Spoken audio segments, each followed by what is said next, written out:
ఈరోజు తెలంగాణ కూడా ఓ youngest chief మినిస్టర్గా ఒక అగ్రికల్చర్ ఫ్యామిలీ నుంచి రూరల్ బ్యాక్గ్రౌండ్ నుంచి వచ్చిన నాకు పెద్ద పెద్ద ఇంగ్లీష్ చదువులు చదువుకోకపోవచ్చు కానీ నాకు కామన్ సెన్స్ ఉంది.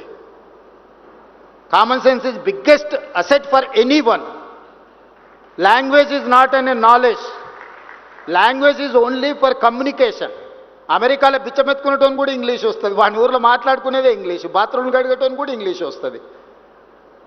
జపాన్కి జర్మన్కి ఇంగ్లీష్ వచ్చా, వాళ్ళకి చైనాకి ఇంగ్లీష్ వచ్చా? ప్రపంచ దేశాలను చైనా జపాన్ జర్మన్ శాసిస్తుంది కదా, ఎంతమందికి ఇంగ్లీష్ వచ్చా? దేశంలో పరీక్ష పెట్టుండ్రి. తెలివితేటలకు చిత్తశుద్ధికి భాషకు సంబంధం లేదు. భాష వచ్చిన వాళ్ళందరూ విమానాలు నడుపుతలేరు, భాష వచ్చిన వాళ్ళందరూ రాకెట్లు తయారు చేస్తలేరు. భాష వచ్చిన వాళ్ళు బట్టల షాప్లో బట్టలు అమ్ముతారు, బాత్రూమ్లు కడిగేటోళ్ళు కూడా ఉన్నారు భాష వచ్చిన వాళ్ళు. అదేం పెద్ద విద్య అని నేను అనుకోవడం లేదు. మంచిదే ఒక అడిషనల్ క్వాలిఫికేషన్. కొందరికి సాంస్క్రిట్ వచ్చు, కొందరికి జర్మన్ వచ్చు, కొందరికి అదర్ లాంగ్వేజ్, అడిషనల్ క్వాలిఫికేషన్ అది. I do appreciate. ఆ భాష వస్తే మంచిది, ఇంకొక భాష ఎక్స్ట్రా నేర్చుకుంటే. పివి నరసింహారావు గారికి 14 భాషలు వచ్చేది.